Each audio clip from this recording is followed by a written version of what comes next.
Salam sejahtera untuk kita semua. Pelajaran sekolah sahabat dengan tema utama Misi Allah, Misi Saya. Pelajaran ketiga, Panggilan Allah untuk Misi. Selasa, 17 Oktober, Panggilan Abraham. Dengan mengikuti panggilan Allah, Abraham akhirnya memasuki tanah tersebut sesuai dengan apa yang diperintahkan Allah kepadanya. Tetapi sejak awal, banyak hal yang sepertinya tidak berjalan dengan baik baginya. Dia tiba di tempat di mana Allah perintahkan dia untuk pergi, tetapi menurut kitab suci, waktu itu orang Kanaan diam di negeri itu, yaitu orang-orang kafir yang terkenal dengan kekejaman dan kekerasan mereka. Tidak heran, sesudah Abraham tiba di sana, Allah menampakkan diri kepadanya dan berkata, "Aku akan memberikan negeri ini kepada keturunanmu." Tidak diragukan lagi, Abraham butuh penguatan. Tetapi banyak hal yang masih belum berjalan dengan baik baginya, setidaknya pada awalnya. Bacalah Kejadian 12 ayat 10 sampai Kejadian 13 ayat 1. Apakah yang kemudian terjadi kepadanya dan kesalahan-kesalahan apakah yang dilakukan oleh hamba Allah ini? Betapa mengecewakan hal yang terjadi padanya. Meninggalkan tempat yang nyaman dan tempat yang sepertinya penuh dengan kelimpahan di kampung halamannya untuk pergi dengan tidak mengetahui tempat yang ia tujui. Dan satu dari sekian hal yang dia hadapi adalah kelaparan. Kelaparan ini sangatlah buruk sehingga dia harus meninggalkan tempat yang Allah katakan padanya untuk menetap dan kemudian pergi ke daerah lain. Dan selanjutnya, hal-hal berikutnya justru menjadi lebih buruk. Selama ia tinggal di Mesir, Abraham memberikan bukti bahwa ia tidak lepas dari kelemahan dan ketidaksempurnaan manusia. Di dalam menyembunyikan fakta bahwa Sarai adalah istrinya, ia telah meragukan penjagaan ilahi. Ia menunjukkan kurang iman dan keberanian yang amat sering dinyatakan dalam hidupnya. Oleh karena kurangnya iman Abraham, Sarah telah ditempatkan dalam satu bahaya yang besar. Raja Mesir, setelah mendengar kabar tentang kecantikannya, memerintahkan agar ia dibawa ke istana dengan maksud akan dijadikan istrinya. Tetapi Tuhan di dalam rahmat-Nya yang besar telah melindungi Sarah dengan menyatakan hukuman terhadap seisi istana raja. Alfa dan Omega jilid 1 halaman 143. Tidak seorang pun pernah mengatakan bahwa pekerjaan misi itu mudah, dan dengan berdusta dan penipu, Abraham hanya membuat situasi lebih buruk. Untung saja Allah adalah Allah yang sabar, dan Dia tidak membuang hambanya karena kesalahannya itu. Yang sayang sekali tidak hanya Abraham yang melakukan hal seperti itu.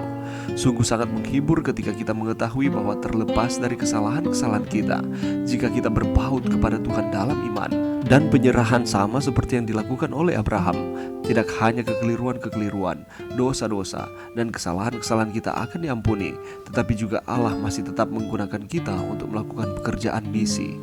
Pelajaran apakah yang dapat kita ambil dari cerita tentang Abram di Mesir?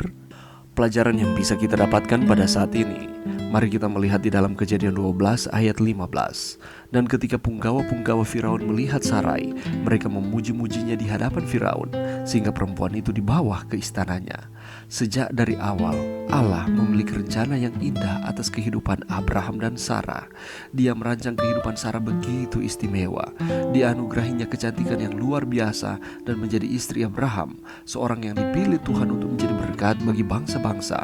Bahkan kecantikan Sarah tidak luntur di usianya yang sudah lanjut, sehingga Abraham pun merasa was-was saat memutuskan untuk pergi ke Mesir. Di dalam firman Tuhan, ayat yang ke-11 dan 12 di dalam Kejadian 12 mengatakan, "Memang aku tahu bahwa engkau adalah perempuan yang cantik parasnya.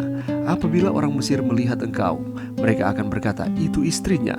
Jadi mereka akan membunuh aku dan membiarkan engkau hidup." Sedemikian cantiknya sampai-sampai Firaun berniat untuk meminang Sarah menjadi istrinya, dan Abraham mengkompromikan hal ini. Sesungguhnya hati Sarah begitu pilu ketika Abraham, suami yang sangat ia sayangi dan cintai dan juga ia percayai dalam kehidupannya, tega menjualnya pada Firaun dengan mengatakan bahwa Sarah bukan istrinya tetapi saudaranya. Memang benar seperti itu. Kalau kita menarik garis keturunan antara Abraham dan Sarah, masih ada keterikatan saudara, tetapi motifnya salah.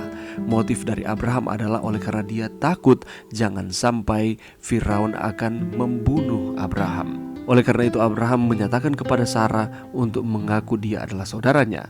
Dari transaksi ini Abraham mendapat kambing domba, lembu sapi, keledai jantan, budak laki-laki dan perempuan, keledai betina dan unta di dalam ayatnya yang ke-16. Dan hal ini menunjukkan betapa Abraham lebih mementingkan dirinya sendiri daripada menjaga perasaan istrinya. Bagaimanapun juga Abraham adalah manusia biasa. Dia sama seperti dengan kita. Dia dapat membuat kesalahan dan juga mengecewakan. Tetapi ada satu pribadi yang tidak pernah mengecewakan kita, yaitu Tuhan kita. Itulah sebabnya firman Tuhan mengatakan, jangan berharap pada manusia, sebab ia tidak lebih daripada embusan nafas, dan sebagai apakah ia dapat dianggap? Sebagaimana Abraham, demikian pula dengan kita. Sungguh sangat menghibur ketika kita mengetahui bahwa terlepas dari kesalahan-kesalahan kita, jika kita tetap ada di dalam Tuhan, berpaut kepadanya di dalam iman dan penyerahan, sama seperti yang dilakukan oleh Abraham ketika dia sadar dia bertobat. Tidak hanya kekeliruan-kekeliruan, dosa-dosa, dan kesalahan-kesalahan kita yang akan diampuni, tetapi juga Allah masih tetap menggunakan kita untuk melakukan pekerjaan misi.